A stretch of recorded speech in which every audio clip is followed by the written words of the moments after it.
Bab 505, sampai jumpa lagi setelah 30.000 tahun. Siapakah di dunia ini yang bisa hidup selamanya?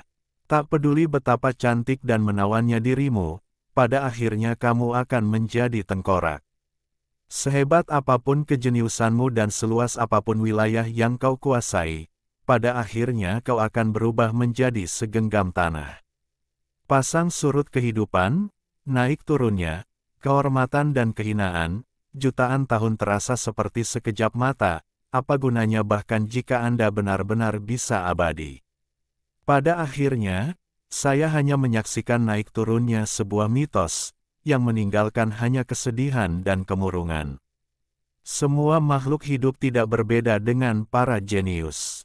Setiap orang adalah tokoh utama dunia, dan setiap orang mempunyai jalan hidupnya yang berbeda-beda. Xiao Chen berjalan di sepanjang jalan, mengikuti jejak sang abadi, dan perlahan-lahan menyingkap tabir dunia mitologi kuno yang telah disegel selama bertahun-tahun yang tak berujung.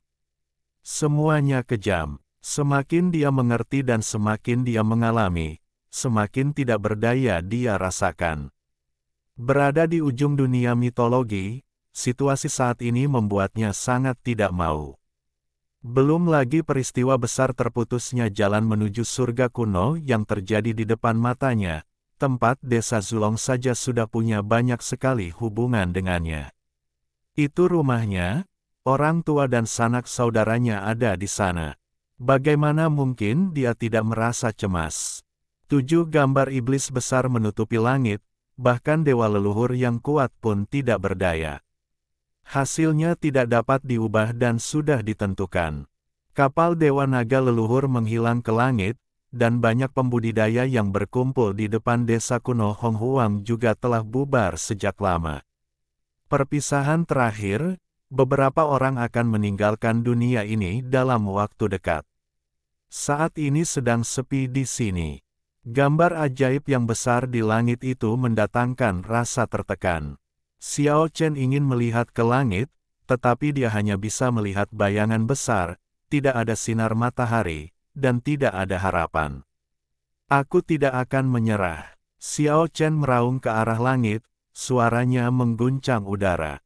Kekuatan ilahi melonjak di sekelilingnya, dan cahaya ilahinya menyala bagai api yang berkobar. Pola-pola setan muncul di dahinya, mengembun menjadi sebuah mata vertikal yang tampaknya hendak terbuka. Tak jauh dari sana, kota mati yang menjulang tinggi itu berguncang, dan cahaya mematikan yang tertinggal di luar menjadi makin terang dan menyilaukan. Tiba-tiba, Xiao Chen melayang ke langit, dan tanpa sadar ditarik ke atas tembok kota mati oleh suatu kekuatan yang dahsyat. Cahaya pembunuh itu tiba-tiba menjadi lebih terang dan melesat ke arahnya dengan cepat, tetapi berhenti ketika sudah dekat, lalu perlahan mundur ke posisi semula. Keke bergegas mendekat dan melihat bahwa dia tidak dalam bahaya, jadi dia berhenti di kejauhan. Jin Sanyi, Bai Qi dan yang lainnya juga merasa lega. Kota mati itu tidak biasa pada saat ini, dengan cahaya pembunuhan yang masih ada di sekitarnya, dan bahkan para dewa leluhur tidak berani menantangnya dengan mudah. Aku ingin menghancurkan peta ajaib dan membuka jalan menuju surga primitif, Xiao Chen berteriak ke langit.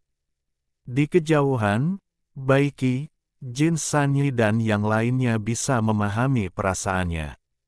Desa Zulong sudah di depan mata, tetapi dia tidak dapat bersatu kembali dengan orang tuanya yang begitu dekat dengannya. Kota mati, kekuatan macam apa yang kau miliki? Bisakah kau membuka jalan menuju surga? Xiao Chen berdiri di puncak kota mati, seluruh tubuhnya bersinar seperti bintang yang cemerlang. Pola ajaib di dahinya melonjak, membentuk mata vertikal, dan akhirnya terbuka. Boom! Kota mati itu berguncang hebat, roh-roh jahat membubung ke langit, kabut hitam tak berujung memenuhi udara, dan seluruh kota seakan hidup kembali. 7 gambar ajaib di langit itu tampaknya tengah merasakan sesuatu, dan kabut hitam mengepulkan. Keluar dari sana, menyerbu ke arah kota mati itu. Boom! Cahaya pembunuh itu melesat ke angkasa dan berputar menuju kabut hitam. Terjadi tabrakan tak kasat mata, lalu terjadi keheningan mematikan. Cahaya pembunuh itu dikalahkan dan segera mundur. Setidaknya ada 7 dewa leluhur alien yang kuat di balik 7 gambar ajaib tersebut. Kekuatan semacam itu tak terbayangkan, dan tidak ada seorang pun yang mampu menandinginya saat ini. Xiao Chen melompat ke kota mati dan melangkah menuju pusat kota. Di tengah-tengah kota mati itu, ada sebuah panggung lumpur kuning yang menyegel sumur ajaib, dengan butiran-butiran darah bergulir di atasnya, sungguh mengejutkan. Segala sesuatu dilakukan berdasarkan perasaan. Xiao Chen meletakkan tangannya di platform lumpur kuning, dan seluruh kota mati itu tiba-tiba memancarkan cahaya hitam dan bergetar hebat. Buka gambar ajaib itu untukku.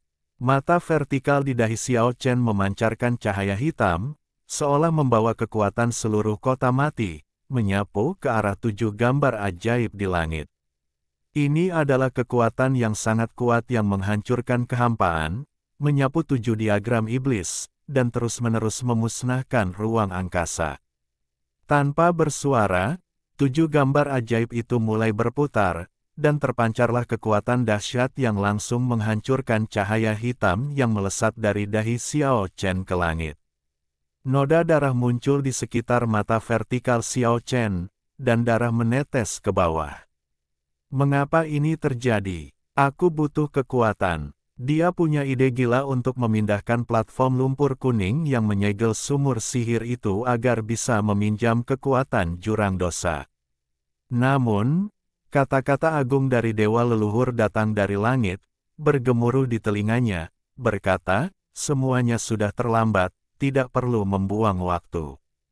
Xiao Chen tidak mendengarkan, dan mencoba mengguncang panggung lumpur kuning, tetapi selain tangannya yang berlumuran darah, dia sama sekali tidak dapat melakukan apapun. Pada akhirnya, dia meninggalkan kota mati itu dengan putus asa. Tidak dapat mengubahnya, dia hanya bisa menerima kenyataan. 7 gambar ajaib itu sepenuhnya menyelimuti desa kuno Hong Huang, dan desa ilusi itu tidak lagi terlihat. Suatu hari kemudian, trompet di kapal Dewa Zulong bergema di seluruh negeri, dan daftar orang-orang yang akan pergi telah ditetapkan. Meskipun belum diumumkan, semua orang tahu bahwa mereka yang memiliki bakat dan anugerah luar biasa pasti akan menjadi pilihan pertama. Xiao Chen, Jin Sanyi, Bo Xi, Bai Qi, Fatih Zuge, Toti, Wu Ming dan lainnya meninggalkan desa Zulong. Pada akhirnya, mereka semua mengucapkan selamat tinggal satu sama lain dengan penuh emosi, dan kemudian memulai perjalanan mereka sendiri, mulai muncul di Kyushu dan di seluruh dunia. Mungkin beberapa dari mereka akan pergi, karena mereka semua ingin melihat negara yang indah ini di saat terakhir. 3 hari kemudian, Xiao Chen bertemu Raja Nilong, Liu Mu, dan Niu Ren di alam kutukan, lalu berjalan menuju Jeushu bersama. Setengah hari kemudian, mereka tiba di gedung nomor 1 di dunia. Menara Yellow Crane berdiri di tepi sungai, dengan momentum yang luar biasa. Ketika Xiao Chen dan yang lainnya muncul di lantai atas, mata semua orang tertuju pada mereka. Saat malapetaka semakin dekat, banyak pembudidaya, seperti mereka, mengembara di antara gunung-gunung dan sungai-sungai terkenal di dunia. Ada pembudidaya dari 9 provinsi dan orang-orang kuat dari 4 penjuru dunia. Saat para master dari ratusan suku melihat Xiao Chen, niat membunuh langsung terpancar dari diri mereka, dan suasana di lantai atas langsung menjadi sedikit tegang. Sudah lama aku tidak bertemu kalian semua. Aku sangat merindukan kalian. Ini adalah ucapan pembukaan Xiao Chen. Dia tampaknya telah melupakan depresi tentang desa Zulong. Dia tersenyum cerah, memperlihatkan gigi-giginya yang putih bersih, dan menyapa semua orang. Saat Raja Bumi melihat Xiao Chen naik ke atas, matanya segera terangkat, Tapi dia dihentikan oleh Raja Dewa Laut, yang diam-diam menyuruhnya menahan diri. Selain raja-raja alien yang kuat tahun itu, putra-putra dan keponakan mereka juga hadir. Semua orang menatap Xiao Chen dalam diam seolah-olah mereka sedang menghadapi musuh yang tangguh. Waktu dapat menghaluskan segalanya, dan semua dendam masa lalu dapat dikesampingkan. Xiao Chen memilih meja dan meminta Liu Mu, Niu Ren dan yang lainnya untuk duduk.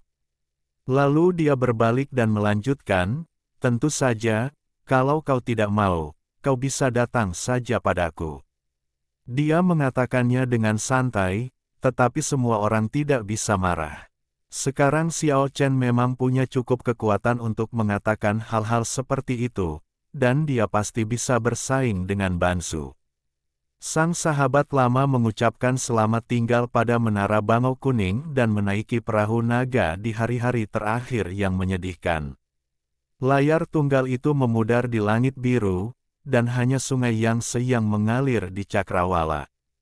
Liu Mu, berpakaian putih, dengan raut wajah yang sakit, berdiri di dekat jendela, mengangkat gelasnya ke arah Xiao Chen, dan berkata, perpisahan hari ini akan menjadi perpisahan selamanya. Aku meminjam puisi dari pendekar pedang Li Bai untuk mengantarmu, saudara Xiao. Suatu hari nanti, jika kau kembali, tolong tuangkan beberapa gelas anggur untukku di sini. Dengan kualifikasi dan prestasi Xiao Chen, keluar tentu saja bukan masalah, dan dia memang pantas untuk dipilih. Perpisahan yang diucapkan Liu Mu memang benar, tetapi pada saat ini dan dalam adegan ini, itu sangat menyedihkan. Xiao Chen ingin mengatakan sesuatu, tetapi akhirnya tetap diam. Liu Mu hanya berada pada tingkat tertinggi. Meskipun dia memiliki bakat yang luar biasa, jika dilihat dari 9 provinsi dan 4 penjuru dunia, dia mungkin tidak begitu menonjol. Mungkin tidak ada tempat baginya di kapal Zulong. Ding! Xiao Chen membanting gelas bersama Liu Mu dan meminum anggur pahit itu sambil menundukkan kepalanya. Dalam hidup, cukuplah memiliki beberapa sahabat sejati yang dapat berbagi hidup dan mati denganmu. Niu Ren yang jujur juga mengangkat gelasnya, dengan lembut mengetukkannya ke gelas Xiao Chen, dan berkata, jangan lupa, dulu ada seorang teman bernama Niu Ren. Ribuan tahun kemudian, jika kamu sesekali mengingatnya, tolong tuangkan beberapa gelas anggur ke tanah untukku. Xiao Chen merasa hatinya tersumbat dan ingin mengatakan sesuatu, tetapi saat ini dia tidak dapat mengucapkan sepatah kata pun. Xiao Juelong dan Keke di samping mereka juga terdiam. Banyak biksu di sekitar juga terdiam. Mereka berada dalam situasi yang sama. Ada yang akan pergi, ada pula yang akan tinggal selamanya, dan yang menanti mereka hanyalah kematian. Terdengar suara, dang dang dang, di tangga, dan ada orang lain yang naik ke atas. Xiao Chen, kamu benar-benar di sini. Seorang pria parubaya dengan rambut abu-abu di pelipisnya melangkah mendekat dengan suara gemetar. Chen Fang adalah kamu. Sebelum Xiao Chen mengikuti Dewi Lan Nuo untuk menerobos kehampaan dan memasuki dunia keabadian, Chen Fang adalah teman Xiao Chen di dunia manusia. Saat itu, Chen Fang menyukai Ruo Shui tetapi menyerah karena dia. Semua kejadian di masa lalu itu masih membuat Xiao Chen penuh penyesalan ketika memikirkannya. Aku tahu kau akan pergi. Kita berteman sebelum kau menjadi terkenal. Meskipun aku membencimu karena kau melupakan Ruo Shui, tapi bagaimanapun juga kita adalah teman. Seorang teman lama mengucapkan selamat tinggal padamu. Xiao Chen patah hati. Dia sudah teringat semua kejadian masa lalu Ruo Shui, tetapi dia tidak mau menghadapinya dan menguburnya dalam-dalam di hatinya. Perilaku Chen Fang membuatnya merasa semakin bersalah. Jika saja Ruo Shui bersama Chen Fang saat itu, mungkin penyesalan seperti sekarang tidak akan ada. Lebih dari 200 tahun telah berlalu, dan hampir semua teman lama Xiao Chen di dunia manusia telah berubah menjadi debu. Hanya satu, Chen Fang, yang pergi ke luar negeri bersama Peri Qingyun, membuat beberapa kemajuan dalam kultivasi, dan masih hidup hingga saat ini. Chen Fang, Xiao Chen ingin mengatakan sesuatu tetapi tidak tahu bagaimana memulainya. Kita sudah berteman sejak kecil, dan kita masih berteman sampai sekarang. Meskipun aku tidak punya masa depan, dan suatu hari nanti saat kau kembali, aku akan berubah menjadi debu, aku percaya bahwa persahabatan sejati bisa bertahan selamanya. Melihat Chen Fang, dengan rambut abu-abu di pelipisnya, Xiao Chen merasa matanya kabur. Chen Ziteng, kemarilah dan temui Paman Xiao. Chen Fang melambaikan tangan ke arah tangga, dan seorang pemuda datang mendekat. Dia adalah anaknya dengan Peri Qingyun. Xiao Chen lupa apa yang dia katakan. Dia melompat dari Yellow Crane Tower saat mabuk. Berjalan di atas ombak sungai Yangtze, ia menyanyikan lagu sedih sambil berjalan ke hulu. Segala sesuatu yang pernah ada, semua teman, akan hilang selamanya. Kehidupan dan kematian dipisahkan satu sama lain selamanya. Raungan naga bergema di seluruh bumi, dan kapal naga leluhur muncul. Sinar cahaya ilahi menyapu bumi, dan orang-orang terpilih menghilang di 9 provinsi dan 4 penjuru dunia. Xingtian, Ciyu, Lao Su, Zhuangzi, Buddha, Sun Wu, semua elit akan disingkirkan. Sebagai calon master, Xiao Chen juga termasuk di antara mereka dan terpilih untuk menaiki kapal Zulong. Kapal naga leluhur melayang di kehampaan di luar langit. Kedua dewa leluhur berdiri di haluan. Suasananya tenang dan damai. Setelah sekian lama, mereka berkata, 30.000 tahun kemudian, kalian akan bisa kembali ke sini. Berlayarlah. Kapal naga leluhur mengguncang langit, dan semua orang kuat hendak pergi. Orang-orang yang pergi tidak merasa senang, dan mereka semua bersorak dalam jiwa mereka, sampai jumpa lagi dalam 30.000 tahun. Bab 506 30.000 tahun terlalu lama. Sampai jumpa lagi dalam 30.000 tahun. Suara itu menggetarkan bumi yang luas dan bergema lama di antara gunung-gunung dan sungai-sungai yang megah, seakan-akan tidak mau menghilang. Mereka yang menaiki kapal suci itu melambaikan tangan dengan sedih dan mengucapkan selamat tinggal kepada sanak saudara dan teman lama untuk selamanya. Sejak saat itu, mereka berpisah selamanya dan tidak pernah bisa bertemu lagi, yang menjadi penyesalan abadi dalam ingatan masing-masing. Para dewa leluhur bersifat penyayang namun kejam. Di antara banyak elit di kapal Zulong, tidak ada yang bisa membawa pergi kerabat dan teman mereka. Karena ada miliaran makhluk hidup di Jiushu dan 4 penjuru dunia. Selama mereka tidak dipilih, semua makhluk hidup adalah sama, dan tidak ada seorang pun yang dapat menaiki kapal suci dengan mengandalkan koneksi. Selamat tinggal. Dua kata terakhir perpisahan bergema di seluruh dunia, meninggalkan kesedihan dan kepedihan abadi. Semua orang tahu bahwa kita tidak akan pernah bertemu lagi. Xiao Chen merasa matanya kabur. Ketika dia kembali 30.000 tahun kemudian, dunia mungkin masih sama seperti sebelumnya, tetapi orang-orang yang tertanam dalam ingatannya tidak akan ada lagi.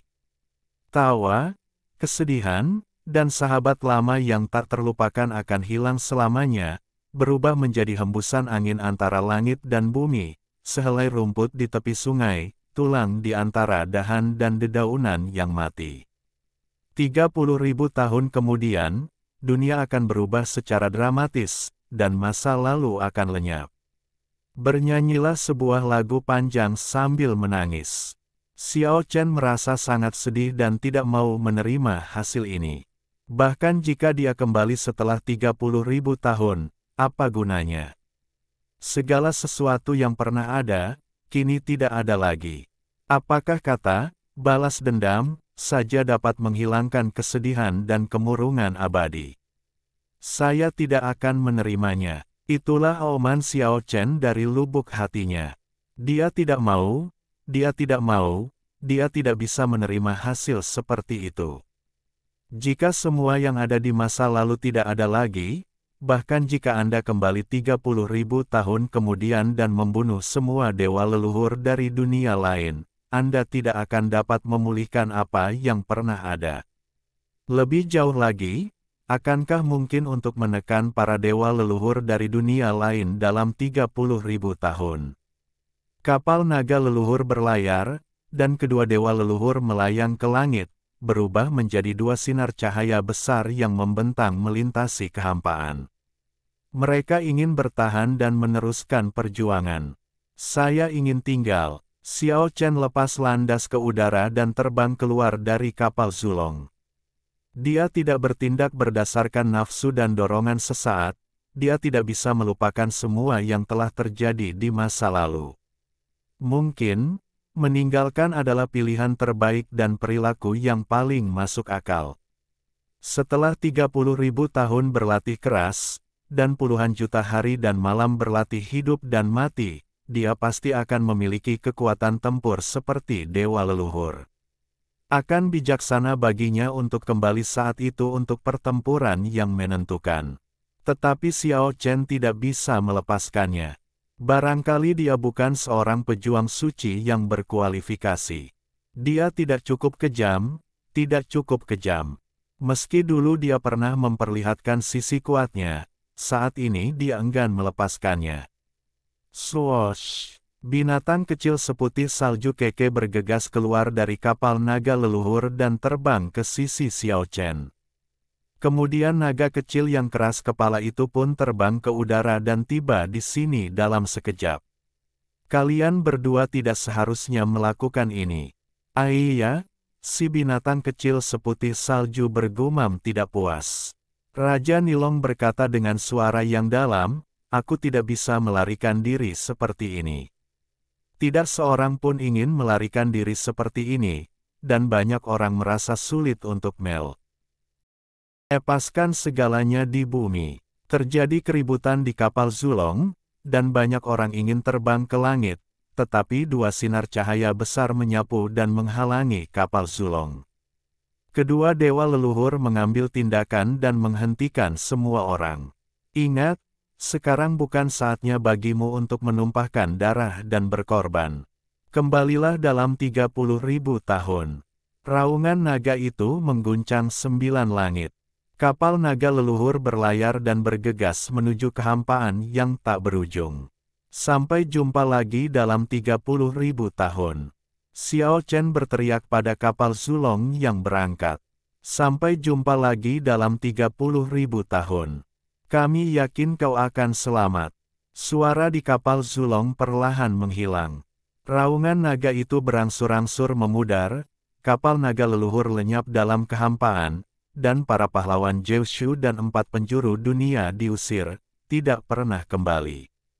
Xiao Chen menatap ke arah menghilangnya kapal Zulong dan berdiri diam untuk waktu yang lama. Dia sama sekali tidak menyesalinya. Bagaimana aku bisa pergi begitu saja seperti ini? Orang tuaku serta sanak saudaraku ada di desa Zulong, begitu pula sahabat dan kenalan lamaku masih ada di dunia ini. 30.000 tahun kemudian, segalanya akan berubah secara dramatis, dan dia tidak dapat meninggalkan segalanya sekarang. Baginya, beberapa persahabatan lebih penting daripada kehidupan. Ia ingin bersama orang tua dan sanak saudaranya bahkan jika ia meninggal. Sulit baginya untuk melarikan diri sendirian. Ayo kembali ke Jiushu. Xiao Juelong dan Keke mengikuti Xiao Chen dan bergegas dari langit ke bumi di bawah. Langit sungguh tidak adil. Di depan desa Zulong, Jin Sanyi memegang Mo Yue Tiange dan membantingnya ke tanah dengan suara klang-klang. Matanya bersinar terang dan dia berteriak keras, makhluk agung seperti San Ge tidak dipilih. Tidak adil, dewa leluhur, Anda membuat kesalahan. Seorang jenius yang tiada taraf seperti saya jarang ada di zaman ini. Bagaimana mungkin Anda tidak membawa saya pergi? Tuhan cemburu pada orang berbakat. Ucapan Sanjie berakhir dengan tiba-tiba. Boom! Sambaran petir yang besar meluncur turun dan menyambar kepala Jin Sanyi, menyebabkan asap mengepul di kepalanya dan rambut panjangnya berdiri tegak, seperti bola landak yang berbulu halus. Seluruh tubuhnya hangus hitam dan asap hijau mengepul. Sial, aku sungguh sial. Aku tersambar petir di bawah langit cerah. Jin Sanyi sangat marah hingga dia melompat-lompat. Langitnya tak berawan dan biru cerah. Bajingan mana yang berencana melawan Paman San? Jin Sanyi melihat sekelilingnya dengan marah, tetapi tidak menemukan apapun. Tiba-tiba, 3 sinar cahaya menyala-nyala terbang ke arahnya, dan 3 meteorit besar melintasi langit, sangat terang. Sialan, ada meteor yang berterbangan di siang bolong. Apa kau mencoba membuatku marah? Buatlah permohonan dan biarkan kapal Zulong berbalik untuk menjemputku. Jin Sanyi tampak seperti pantas dihajar, menatap 3 meteorit di langit dengan mata jahat. Namun ekspresinya berubah seketika, dan di langit yang jauh, sebuah portal gelap muncul, dan lebih banyak meteorit meledak. Meski sebagian besar dari mereka terbakar menjadi abu ketika mereka jatuh ke tanah, banyak pula yang masih bergegas ke matanya. Kugolema, meskipun aku beruntung, ini tidak mungkin. Apakah aku, saudara ketiga, pantas disambar petir? Puluhan sinar cahaya melesat jatuh dan menembusnya. Jin Sanyi melompat ke samping, tetapi tetap terkena dan terhuyung. Benar-benar tidak adil, ada monster muncul di akhir zaman, bahkan meteor pun bisa melintasi angkasa. Pada saat ini, Jin Sanyi dengan cepat menutup mulutnya, lalu melarikan diri lincah seperti kucing, bahkan lebih cepat dari kelinci yang terbang. Dalam sekejap mata, dia muncul di pegunungan tandus yang jaraknya puluhan mil. Karena dia mendapati bahwa dari pintu ruang hitam besar itu, ada aliran aura yang mengerikan terus-menerus, dan aura itu pasti berasal dari seorang kultivator tingkat atas dari dunia lain. Meteorit terus berjatuhan, dan orang bisa membayangkan betapa mengerikannya gerbang surgawi yang terbuka kali ini. Itu pasti jalan yang akan dilalui para dewa leluhur dari dunia lain. Ini dia yang besar. Jin Sanyi masih dalam keadaan terkejut di pegunungan yang sepi. Dia merasa bahwa tombak kiamat di tangannya adalah kentang panas dan dia ingin segera membuangnya. Gerbang dewa hitam besar itu bahkan lebih megah daripada lubang hitam yang terbuka saat tubuh asli Li Huiyu turun terakhir kali, dan energi iblis melonjak. Namun, tampaknya para dewa leluhur dari dunia lain tidak akan bisa turun dalam waktu dekat. Akan tetapi, portal ini jelas tidak dibuka oleh satu pun dewa leluhur dari dunia lain. Seharusnya dibuka oleh beberapa orang yang bekerja bersama untuk berbagi gerbang suci yang besar ini. Badai datang begitu cepat sehingga tepat saat kapal naga leluhur pergi, dewa leluhur dari dunia lain hendak muncul. 7 gambar ajaib itu memotong jalan menuju surga kuno. Para dewa leluhur dari dunia lain tidak lagi merasa khawatir, dan mereka mulai bekerja sama untuk membuka jalan yang bisa dilalui para dewa leluhur. Pada saat ini, Xiao Chen, kekedan Raja Nilong turun dari langit. Gerbang dewa hitam besar itu tiba-tiba membuat jantung Xiao Chen berdebar-debar. Itu terjadi begitu cepat, segalanya terjadi begitu cepat. Jin Sanyi melambai padanya dengan putus asa dari kejauhan, dan Xiao Chen bergegas menghampiri. Kakak Xiao, kamu sangat tidak beruntung karena tidak terpilih. Cepatlah dan melarikan diri ke dunia kematian bersama saudara-saudaramu. Jin Sanyi berkata seolah-olah dia telah mengambil sedotan penyelamat, kita tidak tahu kapan orang-orang dari desa dewa di dunia kematian akan muncul. Menunggu bukanlah solusi. Untungnya kamu ada di sini. 30.000 tahun terlalu lama. Kita harus memanfaatkan hari ini.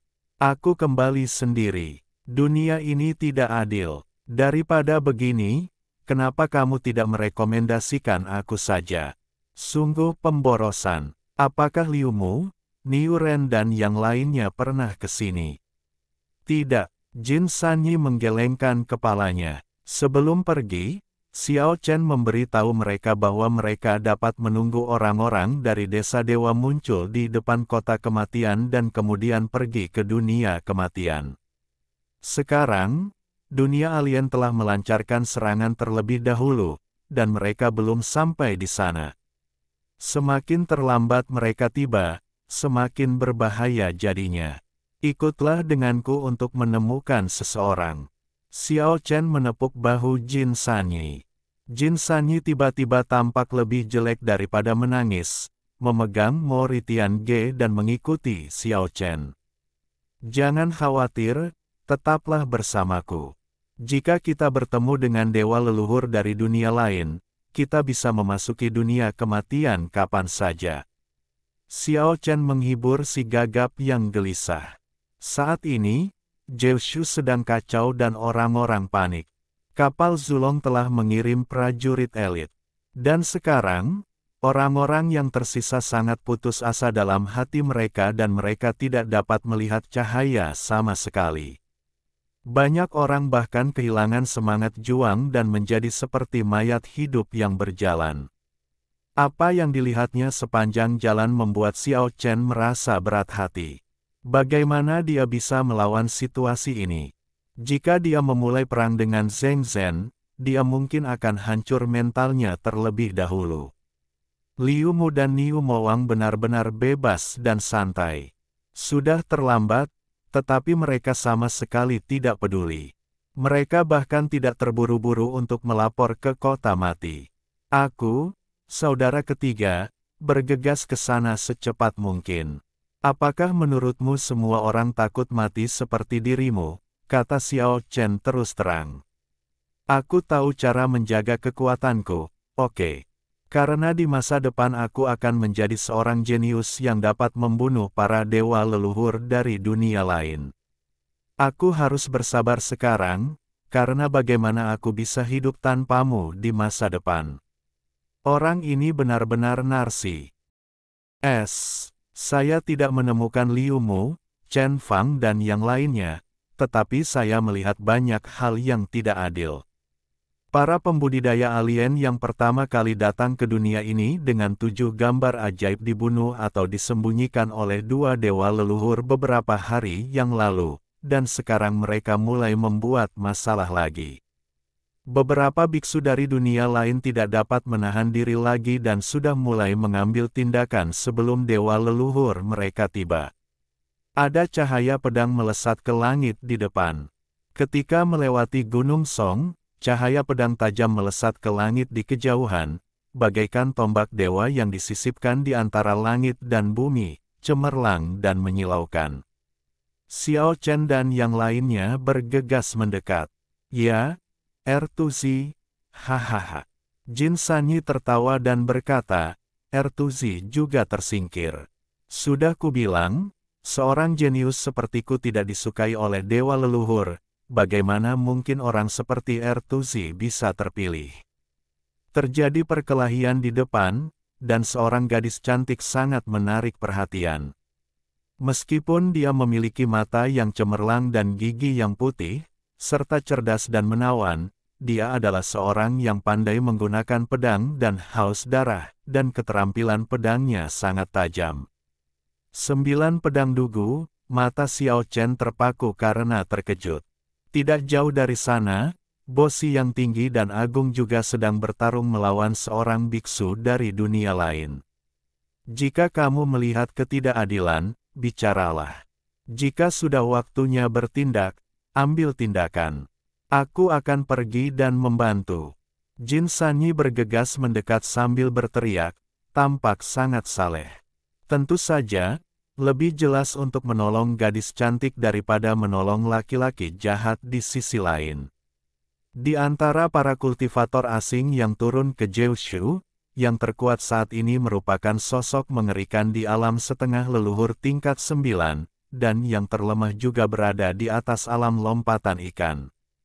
Para pembudidaya alien di depan jelas bukan sosok yang menakutkan, tetapi mereka juga bukan yang terlemah. Semuanya telah mencapai alam makhluk tertinggi. Xiao Chen tidak berkata apa-apa, dan mengayunkan pedang di tangannya. Pedang itu bersinar dengan cahaya dan bergetar dengan energi, memotong beberapa orang yang mengepung bosi menjadi dua bagian di tempat, dan darah menyembur ke udara. Di sisi lain, Jin Sanyi menggunakan Mo Yue Tiange untuk membantu gadis itu menembus seseorang. Pada saat yang sama, Raja Nilong melancarkan gerakannya, mengambil 7 langkah ke depan dan melukai 3 orang lainnya di tempat. Cici, cahaya pedang itu melesat ke atas, dan gadis itu memenggal kepala 4 orang di tempat. Kau, Xiao Chen menatap gadis di depannya dengan heran dan ragu. Bagaimana dia bisa tahu pedang Dugu 9? Kamu adalah paman Xiao Chen. Gadis cantik itu menatap binatang kecil seputih salju itu, lalu menatap Xiao Chen, dan langsung menebak identitasnya. Ini aku, kamu siapa? Saya Dugu Sanshan, dan ayah saya adalah Dugu Jianmo. Itu kamu. Xiao Chen terkejut. Saat Dugu Sanshan masih kecil, dia menggendongnya. Namun, Dugu Jianmo telah hilang selama bertahun-tahun dan tidak pernah terlihat lagi sejak saat itu. Mengapa kamu di sini?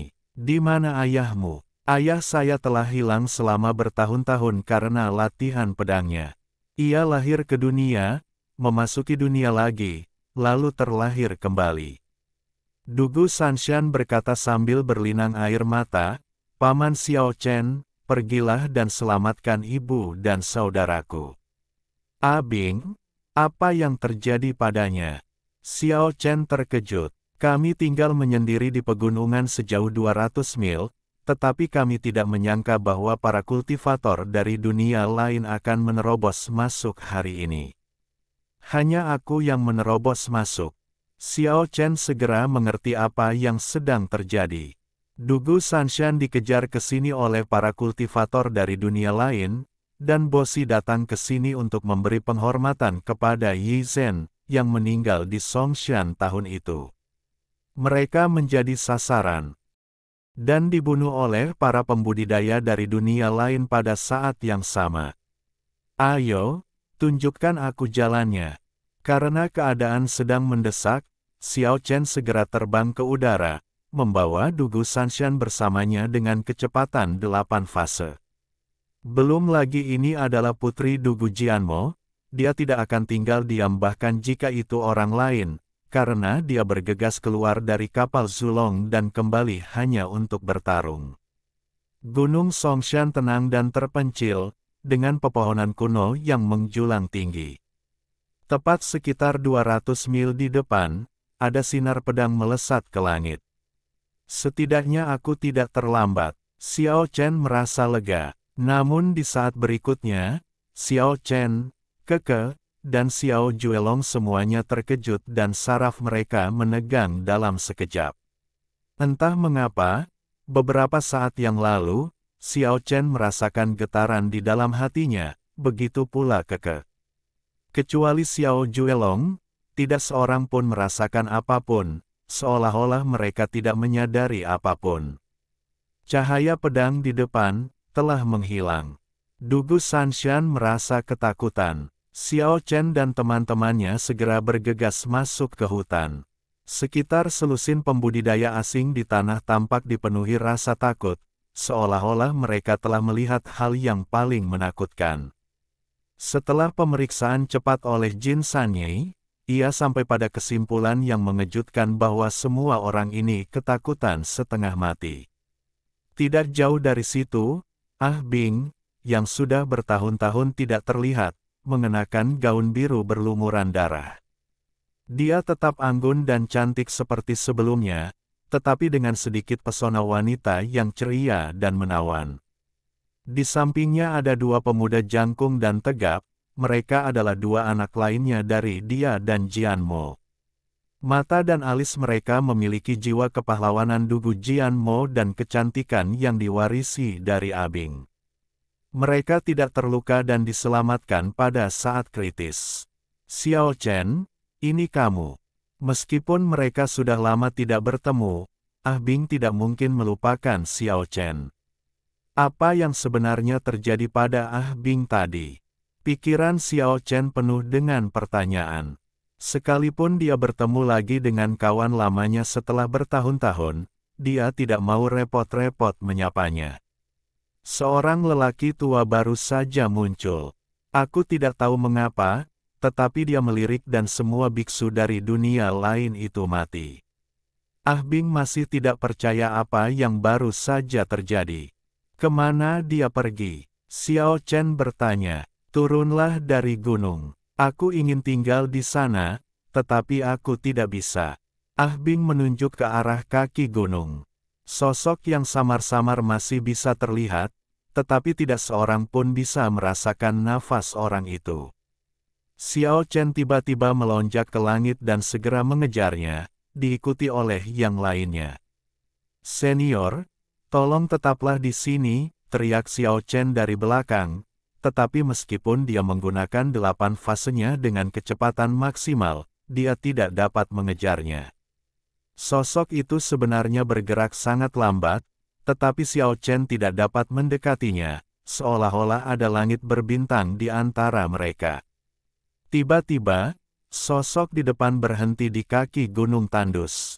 Xiao Chen bergegas mendekat dan akhirnya melihat bagian belakangnya dengan jelas. Ternyata dia adalah seorang petani tua dengan rambut beruban, banyak kapalan di tangannya, dan lumpur di bawah betisnya, seolah-olah dia baru saja bekerja di ladang belum lama ini. Meski dia tidak menoleh, Xiao Chen yakin bahwa dia tampaknya adalah seorang petani tua. Tidak perlu mengejarku, lakukan saja apa yang seharusnya kau lakukan. Petani tua itu masih membelakanginya, dan berkata dengan suara tenang, jangan terlalu pesimis. Sulit bagi dunia lain untuk membunuh semua makhluk di Kyushu dan 4 dunia.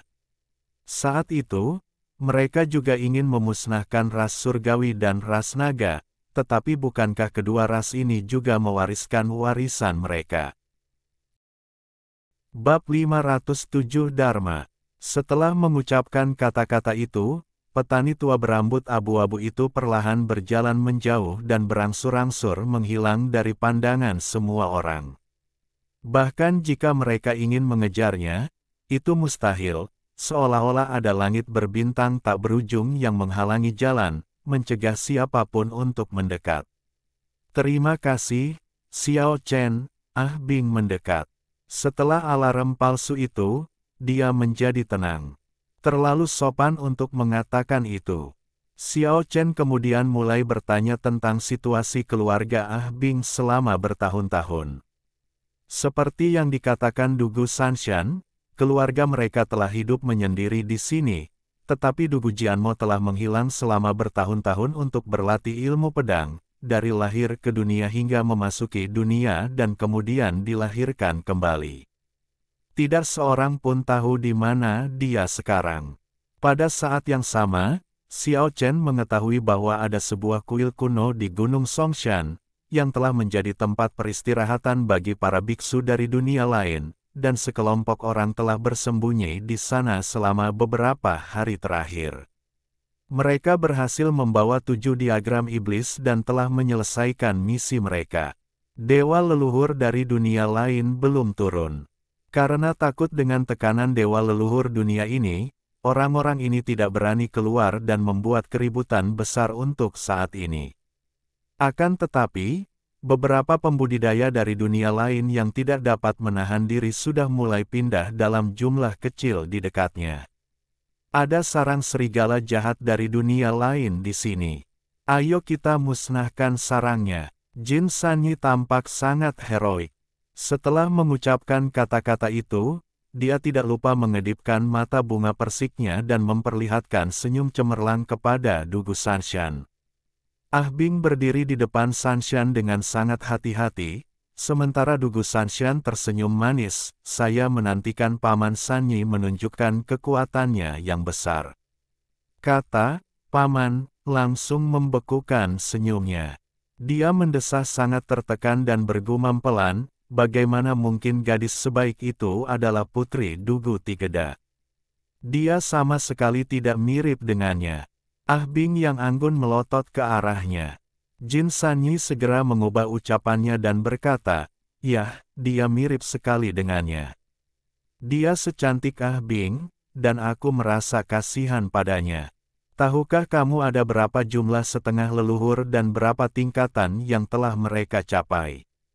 Xiao Chen ingin menyingkirkan alien kuat di kuil kuno. Berdasarkan perkataan para biksu asing yang baru saja mengepung kita, seharusnya ada 2 atau 3 leluhur setengah. Kita tidak tahu alam mana yang telah mereka capai. Ah Bing hanya dapat memberikan informasi ini. Dengan adanya Paradise Lost milik Keke di sana, Xiao Chen tidak khawatir menghadapi bahaya, dan kelompok itu terbang menuju kuil kuno di depan. Itu adalah kuil yang besar.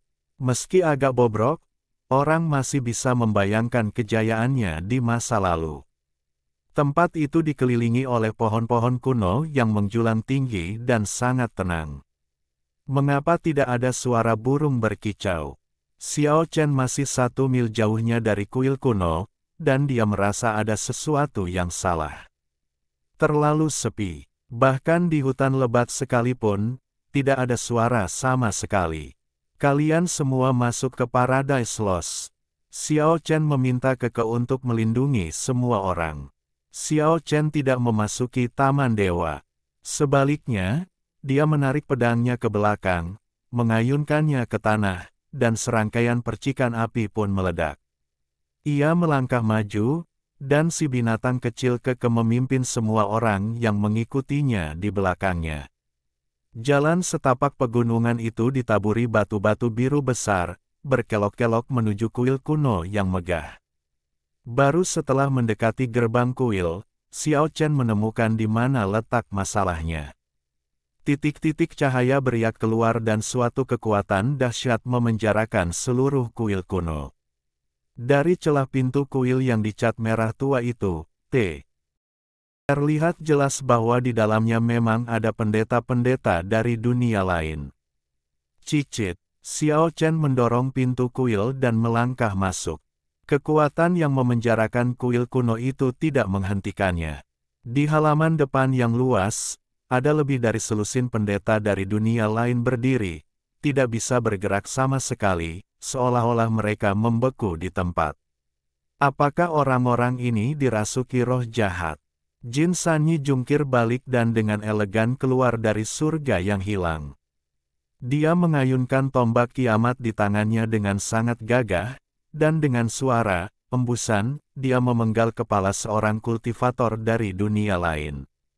Benar-benar tidak bisa bergerak. Kalau begitu aku tidak akan bersikap sopan, saudaraku.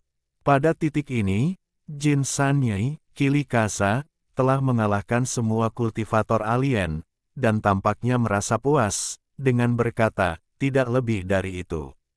Semua orang mengabaikannya. Berjalan sepanjang jalan menuju aula utama, mereka bertemu banyak kultivator alien yang sosoknya terpaku di jalan, dan semuanya dikalahkan oleh Xiao Chen dan timnya. Sampai mereka mendekati aula utama, semua orang merasakan napas yang kuat. Terjadi pertempuran rahasia di aula utama. Para leluhur setengah yang kuat sedang bertarung. Meskipun tampak tenang, begitu pecah, itu akan mengguncang bumi. Saya khawatir gunung-gunung dalam jarak 100 mil akan runtuh. Itu pasti leluhur setengah. Xiao Chen dan timnya semua merasakan fluktuasi berbahaya dari kesadaran spiritualnya, tetapi dia hanya bersembunyi jauh di aula utama.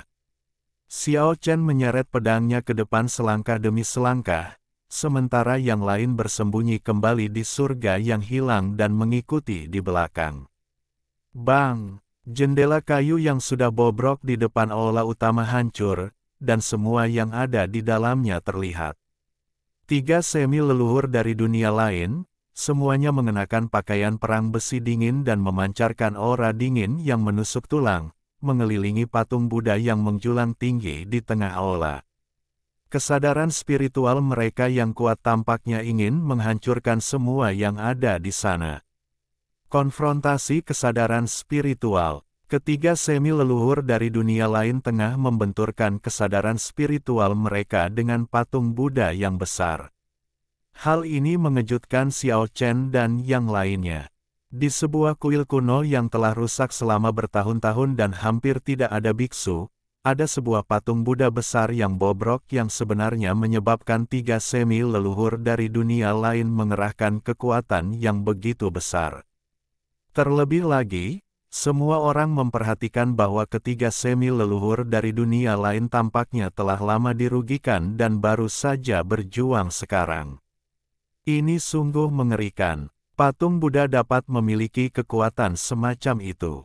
Saya khawatir bahkan jika Buddha datang, ia tidak akan mampu melakukan hal ini lebih dari ini. Xiao Chen dan yang lainnya tidak mengambil tindakan, tetapi menyaksikan semuanya dengan tenang. Konfrontasi spiritual berlangsung selama 1 jam penuh. Aura ketiga leluhur setengah dari dunia lain menjadi semakin lemah, dan mereka juga terpenjara, tidak dapat bergerak, dan bahkan tidak dapat melarikan diri. Dan kesadaran spiritual mereka tampaknya telah mengalami pukulan hebat. Tanpa bersuara, cahaya dari tiga leluhur setengah sakti dari dunia lain itu meredup seluruhnya, dan tubuh mereka berangsur-angsur menjadi dingin. Dasar orang mesum, bahkan orang-orang yang paling nakal dan suka memberontak di Paradise Lost pun mengungkapkan sentimen semacam itu. Setengah jam kemudian berlalu, tubuh ketiga semi-leluhur dari dunia lain itu benar-benar dingin, dan kesadaran mereka pun musnah. Konfrontasi dengan kesadaran spiritual adalah yang paling berbahaya. Ada 90% kemungkinan pihak yang kalah akan berubah menjadi abu dan mati total. Meskipun tubuh fisik ketiga leluhur setengah sakti dari dunia lain itu masih terpelihara, namun kesadaran spiritual mereka niscaya telah hancur total. Dapat dikatakan hidup mereka telah berakhir. Xiao Chen melangkah maju dan mengayunkan pedang di tangannya. Jasad ketiga semi-leluhur dari dunia lain tercabik-cabik di tempat dan kemudian berubah menjadi abu. Silakan keluar dan temui kami, senior. Saat Xiao Chen selesai berbicara, patung Buddha besar di tengah aula utama tiba-tiba retak, dan kemudian patung Buddha yang berongga itu hancur total. Semua orang terkejut melihat patung tanah liat, atau orang pribumi, duduk bersila di dalamnya. Orang yang duduk bersila di patung Buddha itu ditutupi lapisan debu tebal, seperti fosil, dan rambut abu-abu panjangnya berantakan, seperti sarang burung. Benda itu bergetar sedikit, dan debu di tubuh penduduk asli itu berjatuhan, memperlihatkan sudut jubah compang camping di bawahnya. Meskipun rambutnya acak-acakan seperti rumput, semua orang tetap tahu bahwa dia adalah seorang biksu tua yang telah duduk di sana selama bertahun-tahun. Dialah seorang pendeta yang tidak mencolok dan kotor, yang telah membunuh tiga leluhur setengah kuat dari dunia lain. Xiao Chen bertanya dengan tatapan curiga, "Senior, siapa?" "Dharma." Biksu tua itu tidak mencoba bersikap misterius dan langsung menyatakan identitasnya. Suaranya nyaring dan kuat seperti vibrato metalik. Mendengar dua kata ini, semua orang terkesiap. Pria ini benar-benar salah satu pria terhebat sepanjang masa. Dia telah terkenal selama bertahun-tahun yang tak terhitung jumlahnya, dan kehebatannya tidak terduga.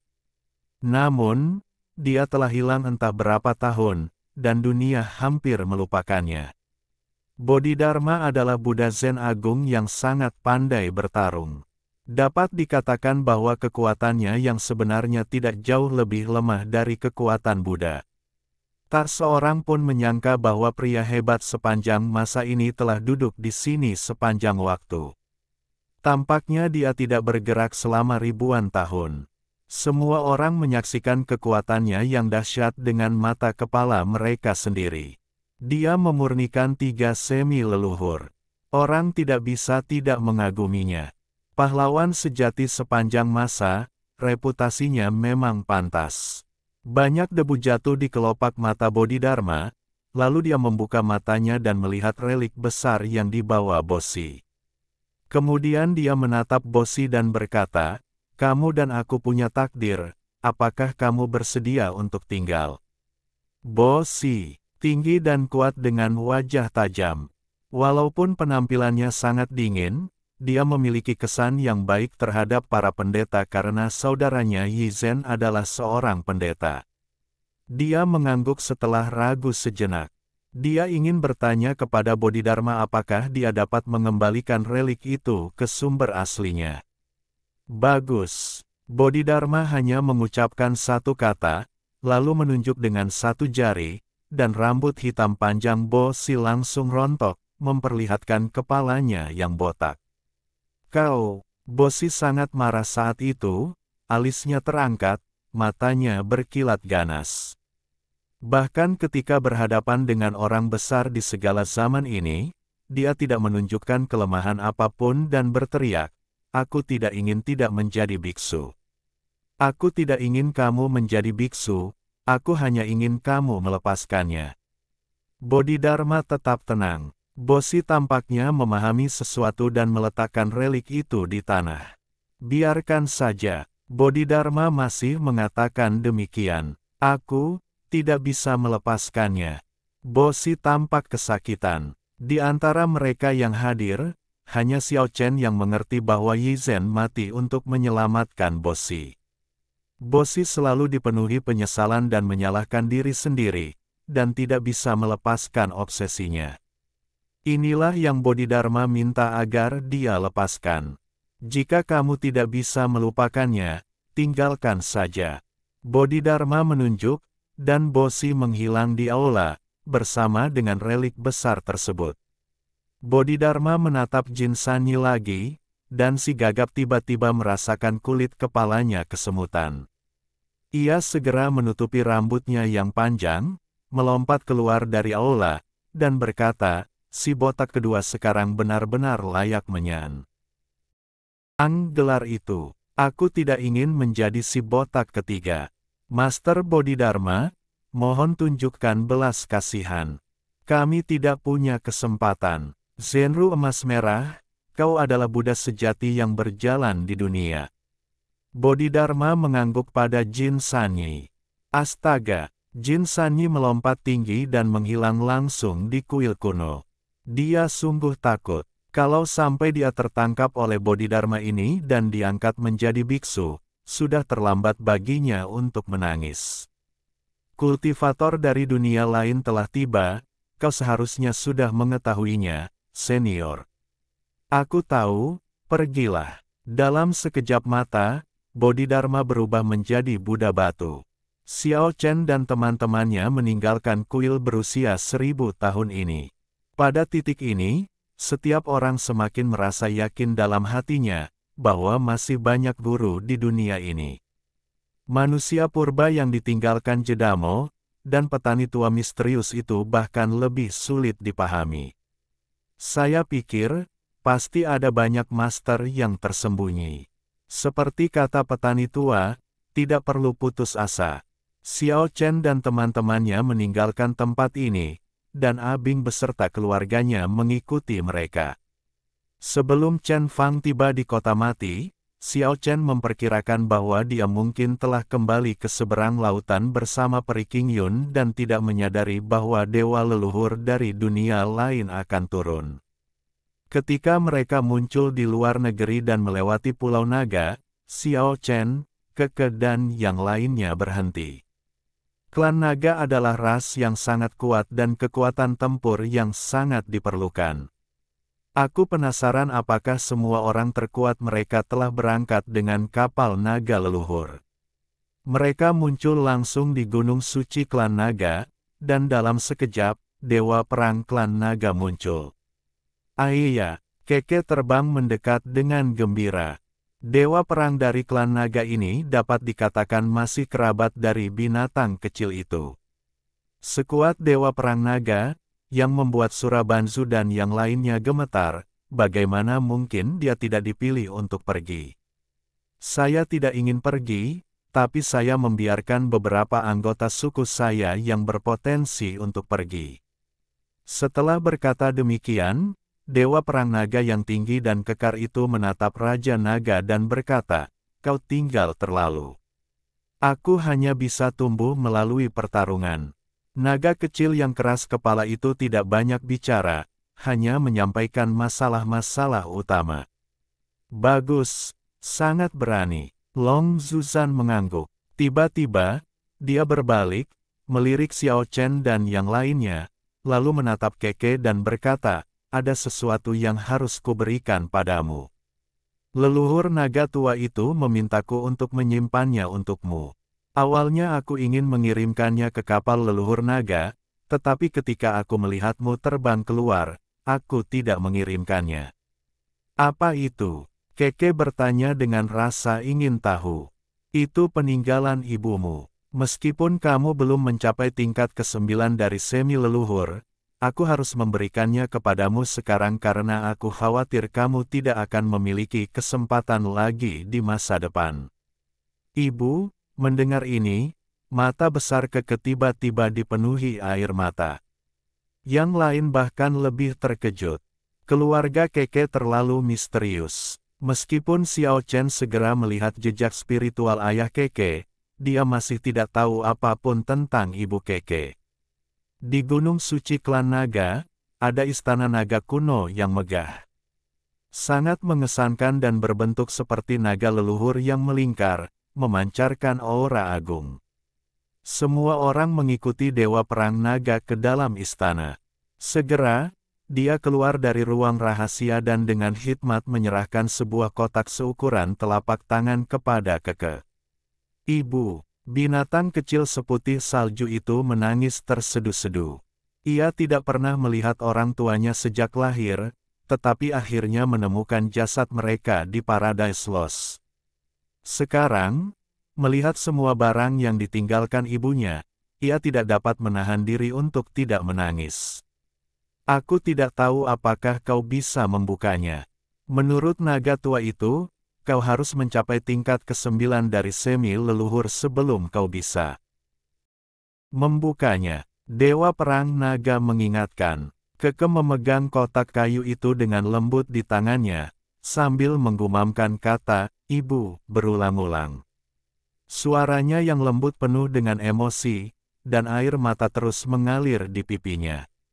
Binatang kecil seputih salju itu ingin membuka kotak kayu itu, tetapi merasa kesulitan untuk bergerak. Sekalipun cukup kuat untuk mencapai alam semi leluhur, ia gagal membukanya setelah mencoba lebih dari selusin kali. "Ah!" Keke sedikit kesal. Dia membuka surga yang hilang dan menggunakan kekuatan Taman Dewa untuk membuka kotak kayu kecil. Kotak kayu itu masih tidak dapat bergerak sama sekali, namun memancarkan cahaya warna-warni yang amat terang dan menyilaukan, lalu melesat ke angkasa. Dari kejauhan, Pulau Naga tampak seperti gunung berapi berwarna-warni yang baru saja meletus, dan kastil berbentuk naga itu tertembus. Semua orang yang hadir terkejut, dan Keke bahkan lebih ketakutan, dan segera menutup surga yang hilang. Namun, cahaya warna-warni yang melesat ke langit tidak menghilang, dan kemudian tiba-tiba terbang menuju Jeoshu. "Hah!" Semua orang terkejut. "Ayo pergi dan lihat." Dewa Perang Naga terbang lebih dulu ke langit. Keke menjadi semakin cemas, dan berubah menjadi seberkas cahaya putih yang melesat melintasi langit, diikuti oleh semua orang. Cahaya warna-warni yang cemerlang menyapu langit, menyerbu langsung ke Jeoshu, lalu terbang lurus menuju Yongsu. Xiao Chen tiba-tiba terkejut, dan dia samar-samar menebak sesuatu. "Ah, lihat, cahaya warna-warni itu sedang melesat menuju desa kuno." Jin Sanyi berteriak. Dia tidak perlu mengatakan apa-apa, semua orang telah melihat cahaya ilahi 7 warna yang cemerlang melesat melintasi langit dan tiba di atas desa Zulong. Tiba-tiba bertabrakan dengan gambar 7 setan yang menutupi desa kuno. Ledakan, langit dan bumi berguncang, dan keduanya tampak tidak cocok. Semua orang sangat terkejut. Cahaya ilahi yang berwarna-warni mengguncang diagram 7 setan. Mengapa ini terjadi? Apakah ia ingin menghancurkan diagram 7 iblis? Pada saat yang sama, di langit tak jauh dari sana, gerbang hitam raksasa yang dibuka oleh dewa leluhur dunia alien itu terus-menerus mengeluarkan meteorit. Tekanan agung melonjak keluar, dewa leluhur dari dunia lain akan turun. Kemudian, cahaya bintang yang tak terhitung jumlahnya meledak, dan langit berbintang mini menyelimuti kekosongan di depan gerbang ilahi hitam. Dewa leluhur tertinggi dari dunia lain menggunakan metode hebat dengan menahan Gunung Sumeru dalam biji sesawi untuk menggerakkan sepotong langit berbintang. Saat berikutnya, kekuatan ilahi menyebar hingga 30.000 mil. Seorang lelaki setengah baya berambut abu-abu menjulurkan kepalanya dari gerbang suci hitam dengan susah payah. Rambutnya yang berantakan berkibar. Dewa leluhur dari dunia lain telah turun, dan kekuatan ilahi tertingginya menyapu 9 provinsi, mengguncang gunung dan sungai yang tak terhitung jumlahnya.